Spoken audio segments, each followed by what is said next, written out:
अलीकडे पतंगांच्या तारेमुळे लोक जखमी होण्याच्या किंवा मृत्युमुखी पडण्याच्या घटनांमध्ये वाढ झाली आहे। तसेच घरी जात असताना दिंडोशी पोलीस चौकीत तैनात असलेल्या एका पोलीस कर्मचाऱ्याचा पतंगाच्या उडवण्याच्या मांजाने गळा कापला गेल्याने त्याचा मृत्यू झाला। या तक्रारीनुसार गेल्या 2 दिवसात शहरातील किमान 5 पोलीस ठाण्यांमध्ये चायनीज मांजे विक्रेते, साठवणूक करणारे आणि वापरणाऱ्यांवर गुन्हा दाखल करण्यात आलाय। विशेष म्हणजे रविवारी खेरवाडी पोलिसांच्या हद्दीतील हवालदार समीर जाधव यांचा वाकोला उड्डाणपुलावर लटकलेल्या चायनीज मांजाने गळा कापल्याने त्यांना जीव गमवावा लागला होता।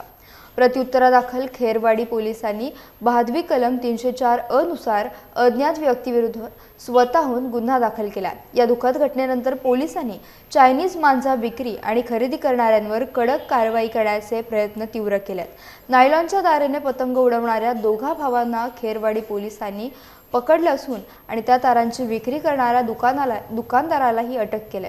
मांजा विकण्याच्या उद्देशाने साठवून ठेवल्याच्या आरोपावरून बांगूर नगर पोलिसांनी एका 56 वर्षीय महिलेला देखील ताब्यात घेतलंय।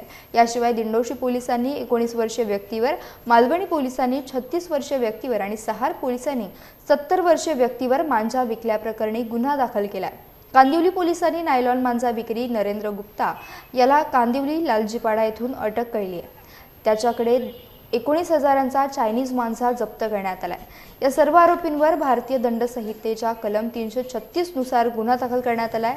एका पोलीस अधिकाऱ्यांना सांगितलंय की जानेवारीच्या पहिल्या आठवड्यापासून मकर संक्रांतीपर्यंत पतंगबाजी वाढते, त्यामुळे या काळात बंदी घातलेल्या आणि घातक मांजांची विक्री करणाऱ्या विरोधात दरवर्षी ही मोहीम राबवली जाते।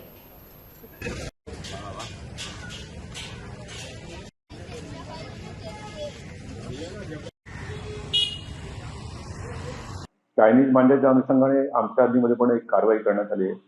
काल लालजीपाडा परिसरातून आम्ही एक चायनीज मांजा विक्री करणारा एक इसम नरेंद्र गुप्ता याला ताब्यात घेतलाय। त्याच्याकडे जवळजवळ 19,000 किमतीचा चायनीज मांजा मिळून आलेला आहे आणि त्याच्यावर गुन्हा घेऊन आम्ही त्याला अटक केलेली आहे त्या इसमाला।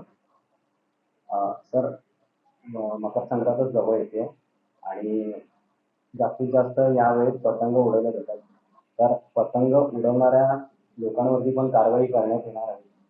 जर चायनीज मांजा विक्री करणाऱ्यांवर कारवाई करण्यात येणारच आहे, त्याचबरोबर जर त्या चायनीज मांजाचा उपयोग करून जर कोणी पतंग उडवत असेल तर त्यांच्यावर सुद्धा आम्ही कायदेशीर कारवाई करणार आहोत।